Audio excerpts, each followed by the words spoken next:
अस्सलाम वालेकुम नाजरीन, मैं हूं शनीला अम्मार और मेरे साथ मौजूद है जहीर अहमद और आप देख रहे हैं हमारा प्रोग्राम टाकरा। आज भी हम आए हैं कुछ बहुत सी सियासी खबरों को लेके और उसके ऊपर हमारा तजिया होगा और आपने कमेंट करके बताना है कि आप इस सियासी सूरत हाल को कैसे देख रहे हैं। बहुत से मामलात हैं, खत वाला मामला है, कल पीटीआई हलफ उठा रही है, नहीं उठा रही है, सदर ममलिकत मुस्तकबिल क्या है और सहाफत क्या वाकई जुर्म बन गई है इस मुल्क के अंदर, उसके ऊपर हम बात करेंगे। अस्सलाम वालेकुम जहीर, कैसे हैं आप? जी वालेकुम सलाम।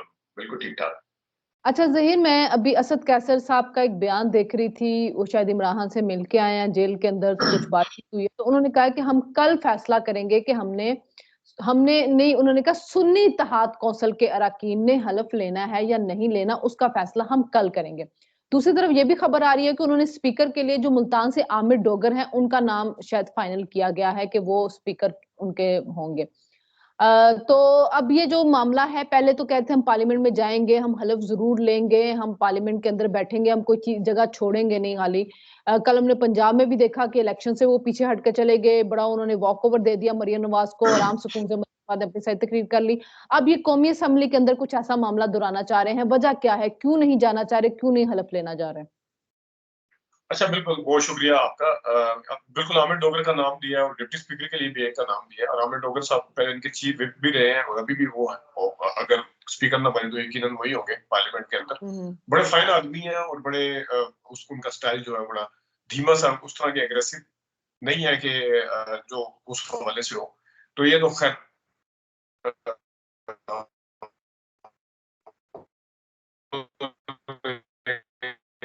फिर आवाज नहीं आ रही, आवाज नहीं आ रही। आवाज नहीं आ रही? अभी आ रही हाँ है? अब आई, अब सही है, ये बोलो। मैं कह रहा हूँ पहले भी जिस तरह आपने कहा कि ये पार्लियामेंट के जाने के हवाले से, तो पार्लियामेंट में जब इलेक्शन फौरन हुए थे तो सबसे पहले मुल्की सियासत के अंदर, मीडिया के अंदर, मेन स्ट्रीम मीडिया पे और हर किसी ने ये सवाल उठाया था कि क्या इमरान खान साहब सड़कों की सियासत करेंगे, एहतजाज की सियासत करेंगे, या वो पार्लियामेंट में जाएंगे। तो सबके लिए हैरानी थी उस वक्त, बल्कि लोगों की तरफ से खुशगवार हैरत का इजहार किया गया था कि वो जा रहे हैं पार्लियामेंट में, उन्होंने जाने का ऐलान किया। अच्छा, अब देखिए, वो मुकम्मल तौर पर जब अंदर है, हालांकि उनके सारे मामलात जो है वो अभी एड्रेस उस तरह से नहीं हुए जिस तरह से उनके ग्रीवियंसेस हैं पीटीआई के। अगर आप उनके पॉइंट ऑफ व्यू से सोचें, जिस तरह रिगिंग के हवाले से मामला चल रहे हैं, जो भी और मामला इलेक्शन कमीशन के हवाले से जो चल रहे हैं, तो वो भी अभी एड्रेस नहीं होते। इसके बावजूद उन्होंने ऐलान किया था, और उसके बाद फिर ऐसा हुआ कि जिस तरह मखसूस नशिस्तों के हवाले से सबसे पहले जो रोला पड़ा, शोर शराबा हुआ, तो देखिए पहले एक उनके हिसाब से अगर देखें तो नशिस्तें जो हैं उनसे वो कहते हैं कि हमसे नशिस्तें ली गई हैं धांधली, लेकिन इसके बावजूद हम जाएंगे। अब दूसरी तरफ से उनको न सिर्फ मखसूस नशिस्तें उनको नहीं दी जा रही, बल्कि जिस तरह आज हामिद रजा ने कहा कि हमने 6 दिन से पटिशन करवाई हुई है इलेक्शन कमीशन के अंदर, 6 दिन से हमें उन्होंने बिल्कुल वो नहीं किया। ये सारी जमातें जिसमें फारूक एच नाइक और नून लीग वाले भी वकील जो शामिल थे, अपना आजम नजीर तारड़, ये दरखास्तें अपनी लेके गए हैं, तो इनको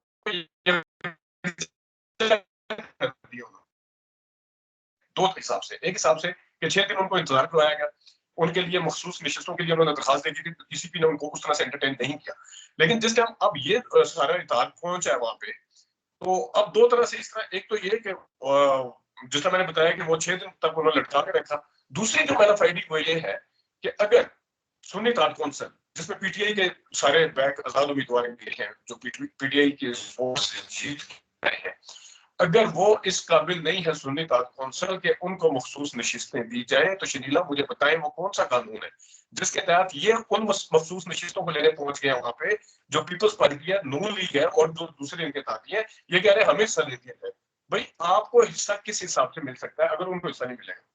तो ये वाला आइडिया ये, और यही वजह है कि उन्होंने अब दोबारा से ये ऐलान किया कि हम फैसला करेंगे असद कैसर का, जिसमें आपने बताया आज मौलाना फजल रहमान से उनकी मुलाकात भी हुई है उन्होंने। और मौलाना फजल रहमान साहब भी बाय द वे कह रहे हैं कि आने वाले दिनों में लोग देखेंगे कि हम किस तरह एहतजाज करते हैं। तो ये है वो जिसकी वजह से इमरान खान साहब जिनको आप लाना चाह रहे थे, अच्छा जस्टिस दिया जाता, कम से कम उन्हें मखसूस नशिस्तें दे दी जाती, तो फिर ये अब ये फैसला कल होगा। वो कह रहे हैं कि कल हम फैसला करेंगे, क्या ये भी कहेंगे जब तक किसी का फैसला आएगा तो करेंगे। कि हमने पार्लियामेंट में जाना या नहीं जाना, वो यकीन नजर आ रहा है। अगर मखसूस नशिस्तें उनको नहीं दी जाती या किसी और को दे दी जाती है, तो मेरा ख्याल यही है कि वो फिर उसके अंदर नहीं आएगी। अच्छा ज़हीर, एक चीज ये है कि आपकी ना वीडियो जो है वो फ्रीज हुई हुई, आपकी सिर्फ ऑडियो आ रही है। तो मैंने उसको कंटिन्यू इसलिए रखा कि चले आपकी ऑडियो तो आ रही है, अभी तक आपकी वीडियो जो है वो फ्रीज है। पहली बात तो ये थी कि जो सुन्नी इत्तेहाद कौंसिल के कोई एक अरकान भी जो था वो जीता नहीं है, मतलब जो उनका हामिद साहब जो हैं वो भी इलेक्शन में आजाद उम्मीदवार के तौर पे आए थे पीटीआई की सपोर्ट के साथ। तो कानूनी तौर पे ये कहा जा रहा है कि अगर कोई पार्टी कोई एक सीट भी जीत के पार्लियामेंट के अंदर आए तो बाकी उसको ज्वाइन करे, तो उसके बाद उनकी मखसूस नशिस्तें बनती हैं। अच्छा, दूसरी बात ये कि आप कह रहे हो कि पीपल्स पार्टी, नवाज लीग होगी, पीपल्स पार्टी होगी, जो बाकी लोग होंगे वो पहुंच गए हैं वहां पर सीटें लेने के लिए, तो मेरे ख्याल में कानून इस विरोध में देखा जाएगा कि क्या वो जो सीटें इन पार्टियों दूसरी किसी पार्टी को जीतने की सूरत में मिलनी थी, क्या वो इनमें डिस्ट्रीब्यूट हो सकती है या नहीं हो सकती है। इस सिलसिले में कानून देखना होगा और आइन को देखना होगा। आइन इस मामले में खामोश है या आइन में कोई रास्ता बनाया गया है। इलेक्शन एक्ट इस मामले में खामोश है या इलेक्शन एक्ट में इसके बारे में कोई जो है वो रास्ता बनाया गया हुआ है। तो वो देख के वो सब कुछ सामने आ जाएगा कि उनको मखसूस नशिस्तें मिल रही हैं कि नहीं मिल रही हैं। मौलाना फजल रहमान की आपने बात की, मौलाना फजल रहमान का आज फिर वही बयान है, उन्होंने कहा जी हमने ऑपोजिशन में बैठना है, हमारी पोजीशन जो है वो वाजे है। तो मौलाना फजल रहमान जो है वो कह रहे हैं कि अगर आप ये नहीं मानते कि धांधली नहीं, तो इसका मतलब ये कि आपका 9 मई का बयान जो जमीन बोस हो गया। और फिर कहीं पे मौलाना फजल रहमान खुद कहते हैं कि जी पहले से डिसाइड हो गया हुआ था कि हमें जो है इस सारे मामले से बाहर रखना है। तो मौलाना को बाहर रख के क्या फायदा उठाना था जी, इसको बाहर क्यों रखा गया? बाहर रह के तो ये ज्यादा खतरनाक नहीं?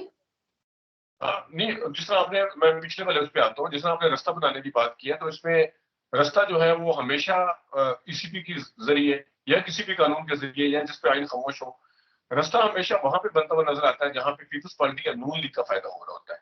वहां रास्ता नहीं बन सकता जहां पे पीटीआई का या उस तरीके से फायदा हो रहा हो जो कि ईसीपी के आपको नजर आ रही है सारी चीजें।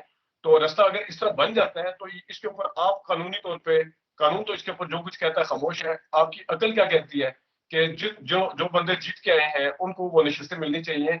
अच्छा चले नहीं मिली, मैं 1 मिनट के लिए मान लेता हूँ कि उनके बंदा कोई नहीं जीता हुआ, फला फला फला फला, ठीक है। हालांकि रिकॉन्सिलिएशन में या जिस टाइम आप किसी को ठंडा कर रहे होते हो उस तो पीछे हटा जाता है थोड़ा सा, लेकिन चले 1 मिनट के लिए मान लेते हैं कि उनको नहीं मिली, तो ये कहाँ लिखा हुआ है कि उनको जो नहीं मिलेगी वो सीधी जाके पीएमएलएन को या पीटीआई को मिल, अभी उनको पीपल्स मिली पार्टी तो को नहीं मिलेगी। है ना, मिली नहीं है अगर उनको दे अभी। दी जाती है, अगर दे दी जाती है, आप मुझे हाँ, अकली तौर पे बताएं, अभी आप मुझे आगे मोरल आगे पर्सनालिटी कानून तौर है पे ना। बताएं। अभी तो फाइनल इलेक्शन कमीशन करेगा, लेकिन आगे और भी आपकी अदालतें बैठी हुई है ना, वहां से भी पता चल जाएगा अदालतें क्या सामने आता है। इलेक्शन फाइनली कमीशन आपकी का तो वीडियो अभी भी तक आ जो गई। कंडक्ट है वो फॉर्म 47 के हवाले से आए। अगर वो कहे, पीटीआई वाले आगे कहें कि हमारे फॉर्म 45 जो पूरे हैं, वो कहता है नहीं नहीं फॉर्म 45 ठीक नहीं है। यही नून लीग नहीं, आगे कहेगी फॉर्म डॉक्टर 45 में तारिक हाँ नहीं, दोबारा देखिए इलेक्शन करवा दिया जाए, ये कर दिया जाए, डॉक्टर जिसमें तारिक हमने 15 फजल का ने एतबार किया। अपने कहा था कि हम अपने फॉर्म 45 लेके आए और हमने दिखाए और मीडिया के सामने भी वो लाए थे उस तरह से। तो फॉर्म 45 तो गए हैं ना इलेक्शन कमीशन में, जो ये लोग अब जीते हैं। तो आवाज, आपकी आवाज चली गई है। आपकी वीडियो आ गई और मेरी आवाज आपकी चली गई। आवाज, छेड़े मत आपकी वीडियो आई है, मेरी आवाज चली गई है। हेलो, हेलो, आ रही है आवाज, आ रही है अब मेरी? हाँ अब आपकी आ रही वीडियो है। आपकी वीडियो वापस आई है तो मेरी आवाज चली गई है। आज अजीब वैसे मसला है। अच्छा, मौलाना फजल रहमान पे तो जरा बात करें ना कि मौलाना फजल रहमान क्या चाह रहे हैं। सीटें तो हम देखेंगे ना कि इलेक्शन कमीशन क्या करता है इस मामले में। देखिए, मैंने आपको याद होगा इसी प्लेटफॉर्म के ऊपर हफ्ता पहले जिस दिन इसहाक डार साहब ने, आपको याद होगा मैंने कहा भी था कि वो जंगजू किस्म के नहीं है, वो सुलझू किस्म के आदमी है।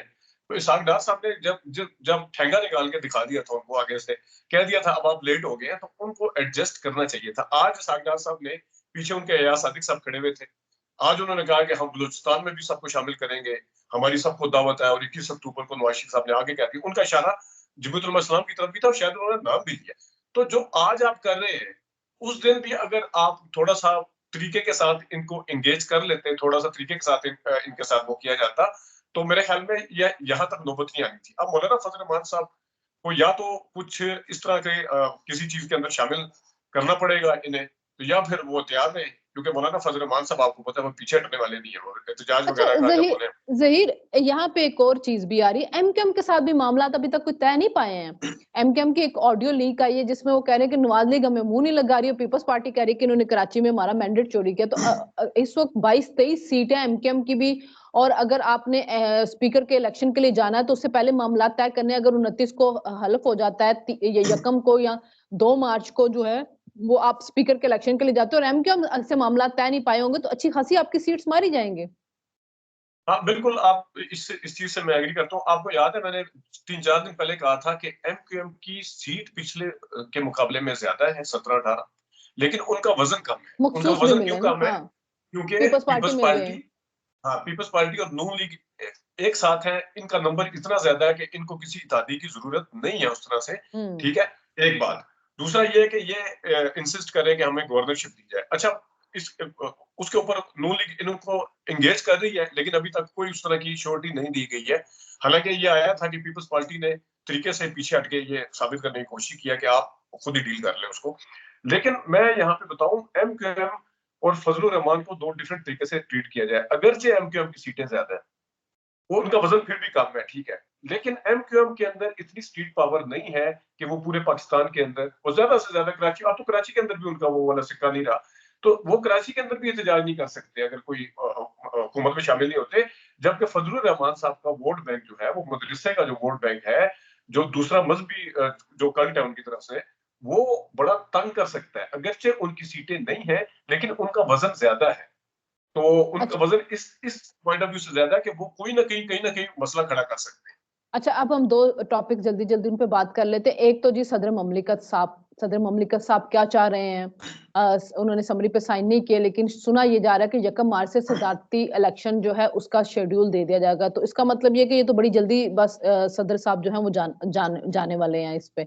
तो सदर साहब को अच्छी लेगेसी नहीं छोड़ के जा रहे हैं। मेरे ख्याल में उनको इजलास बुला लेना चाहिए। जब इजलास हो भी जाना है, तो बेहतर यही है कि आप इजलास बुलाएँ और गार्ड ऑफ ऑनर लेके आराम से जाएँ। नहीं, देखें, इसमें आपने देखा होगा कि आज जो सहाफ़ी जेल में मिले हैं इमरान खान साहब से, उन्होंने सदर के समरी वापस भेजने के इक़दाम को बहुत ज़्यादा सराहा है। और हमने उस दिन भी बात की थी कि उनकी जो एग्ज़िट है, उन्हें पता है, तो उन्होंने ज़्यादा वापस जाके सियासत करनी है। तो कम से कम उनका जो टारगेट था, वो किसी हद तक इस लिहाज से अचीव हुआ। अच्छा, दूसरा मैं अगर कानूनी तौर पे बात करूँ, 21 दिन का वक़्त इसलिए दिया गया है कि 21 दिन के अंदर ज़ाहिर है सारा कुछ पूरा होगा, सारी जमातें मिलेंगी, फिर कोई पावर शो होगी, फिर कोई अक्सरियत शो करेगा, सारी मेल-मिलाप, ये 21 दिन का वक़्त इसीलिए है, 21 दिन। अब जब देखिए, ज़िमनी इंतखाबात की सीटें भी लोग छोड़ते हैं, जिस तरह अभी नवाज़ शरीफ साहब शहबाज शरीफ भी छोड़ेंगे, मरियम दूसरी वाली सीट छोड़ेगी, जो-जो 2-2 4-4 सीटों से या सूबाई से जीता है, सूबाई रिटेन करेंगे तो दूसरी छोड़ेंगे। ये मामला अपनी जगह पे है, पार्टी के ज़िमनी इलेक्शन का मामला अपनी जगह पे है, लेकिन वो ये जो 2-3 मखसूस महीने ले नशिस्तों वाला लेते हैं ना। मामला है, ज़िमनी इंतखाबात हाँ, तो ज़ाहिर आपके 60 बिल्कुल, दिन लेते हैं ना, तो उसके लिए रोका तो नहीं जा हाँ, सकता ना उतनी देर ओके, असेंबली का। हाँ, उसके लिए रोका नहीं जा सकता। लेकिन जो हुँ। मखसूस नशिस्तों वाला शनीला है मामला, तो ये भी कमोबेश उसी में आता है कि आपको जो 21 दिन का जो दिया गया है, तो उसके अंदर जिस तरह जमातों को अपनी अक्सरियत शो करनी है, इसी तरह ये भी एक कानूनी एक किस्म का हक है, राइट है उसका कि मखसूस नशिस्तों के हवाले से क्लियर। क्या ये अच्छा होता कि अगर इलेक्शन कमीशन जो है, वो बजाय इसके, अच्छा, इलेक्शन कमीशन भी उल्टा ये कह रहा है कि सदर को ये कर देने चाहिए, सदर ये कर देना चाहिए। भाई, इलेक्शन कमीशन आप अपनी वो दें, अगर सदर को आपके इख्तियारात को इस्तेमाल करने की इजाजत नहीं, हम उसके ऊपर तनकीद करते हैं, तो आपको भी सदर वाली साइड के ऊपर जाने की जरूरत नहीं है या पार्लियामेंट के साइड के ऊपर जाने की जरूरत नहीं है। क्या ये अच्छा होता कि इस मामले को सेटल कर दिया जाता, तो सदर के पास भी कोई अच्छा, बहाना ना होता। चल एक खत की भी बात कर लेते हैं। वो खत जो हम डेढ़ हफ्ते से सुन रहे हैं कि हमने सनम को खत लिखा, वो खत लिखा ही नहीं जा रहा, वो खत रास्ते में कहीं अटका हुआ है। तो क्या फाइनली आज या कल वो खत जाने की कोई उम्मीद है? अच्छा शनीला, मैं आपको एक चीज और बताऊं कि खत का एक दोनों तरफ से ना इस वक्त प्रेशर डाला जा रहा है कि कौन पहले आंख झपकता है, कौन क्या करता है, कौन पीछे हटता है, कौन आगे आता है। ये बड़ी एक एक तरीके से चल रहा है। पूरा अगर डॉट मिलाएं तो आपको नजर आएगा जो इलेक्शन कमीशन में ट्रिब्यूनल के फैसले से लेके कौन कौन आ रहा है, किस किस की गिरफ्तारी हुई, किस किस की नहीं हुई, कौन कौन सेनेट में आ चुका है, कौन कौन आगे फैसले जावेद या कौन, ये एक बड़ा जबरदस्त वो चल रहा है। मैं आपको अभी भी कहता हूँ कि मैं अब मेरे तजिए की बुनियाद पर मैं कहता हूँ कि अगर कल मखसूस नशिस्तें जो हैं वो मिल जाती हैं और इसी तरह पार्लियामेंट के अंदर जाने का ये वो कर भी लेते हैं, खत का मामला जिस तरह 2 दिन चुप रहा है, यानी 3 दिन पहले उठा था, तो खत का मामला दोबारा जो है वो खामोश हो जाएगा।